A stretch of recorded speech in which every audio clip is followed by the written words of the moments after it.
یسوع نے اس سے کہا، اے شیطان دور ہو، کیونکہ لکھا ہے کہ تو خداوند اپنے خدا کو سجدہ کر اور صرف اسی کی عبادت کر۔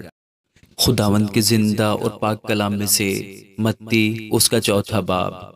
اس وقت روح یسوع کو جنگل میں لے گیا تاکہ ابلیس سے آزمایا جائے، اور 40 دن اور 40 رات فاقہ کر کے آخر کو اسے بھوک لگی، اور آزمانے والے نے پاس آ کر اس سے کہا، اگر تو خدا کا بیٹا ہے تو فرما کہ یہ پتھر روٹیاں بن جائیں۔ اس نے جواب میں کہا، لکھا ہے کہ آدمی صرف روٹی ہی سے جیتا نہ رہے گا بلکہ ہر بات سے جو خدا کے منہ سے نکلتی ہے۔ تب ابلیس اسے مقدس شہر میں لے گیا اور ہیکل کے کنگرے پر کھڑا کر کے اس سے کہا کہ اگر تو خدا کا بیٹا ہے تو اپنے تئیں نیچے گرا دے، کیونکہ لکھا ہے کہ وہ تیری بابت اپنے فرشتوں کو حکم دے گا اور وہ تجھے ہاتھوں پر اٹھا لیں گے، ایسا نہ ہو کہ تیرے پاؤں کو پتھر سے ٹھیس لگے۔ یسوع نے اس سے کہا،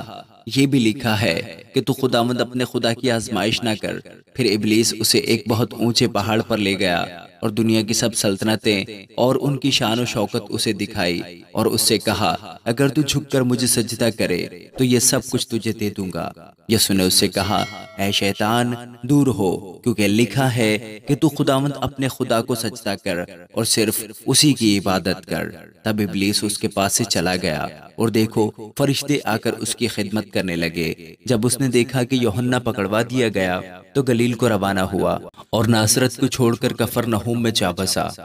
جو جھیل کے کنارے زبولون اور نفتالی کی سرحد پر ہے، تاکہ جو یسوع نبی کی معرفت کہا گیا تھا وہ پورا ہو کہ زبولون کا علاقہ اور نفتالی کا علاقہ دریا کی راہ، یردن کے پار غیر قوموں کی گلیل، یعنی جو لوگ اندھیرے میں بیٹھے تھے انہوں نے بڑی روشنی دیکھی،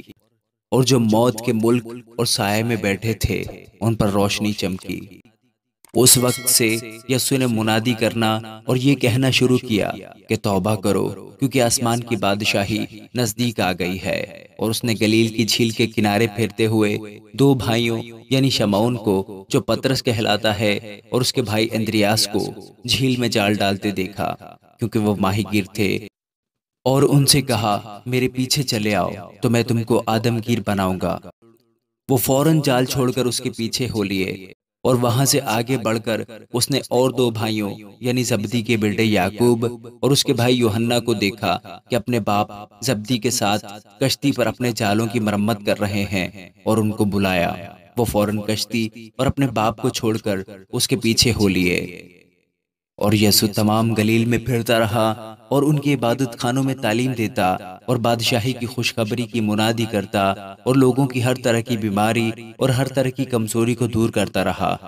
اور اس کی شہرت تمام سوریا میں پھیل گئی، اور لوگ سب بیماروں کو جو طرح طرح کی بیماریوں اور تکلیفوں میں گرفتار تھے، اور ان کو جن میں بدروحیں تھیں اور مرگی والوں اور مفلوجوں کو اس کے پاس لائے، اور اس نے ان کو اچھا کیا۔ اور گلیل اور دیکوپلس اور یروشلم اور یہودیہ اور یردن کے پار سے بڑی بھیڑ اس کے پیچھے ہو لی۔ آمین۔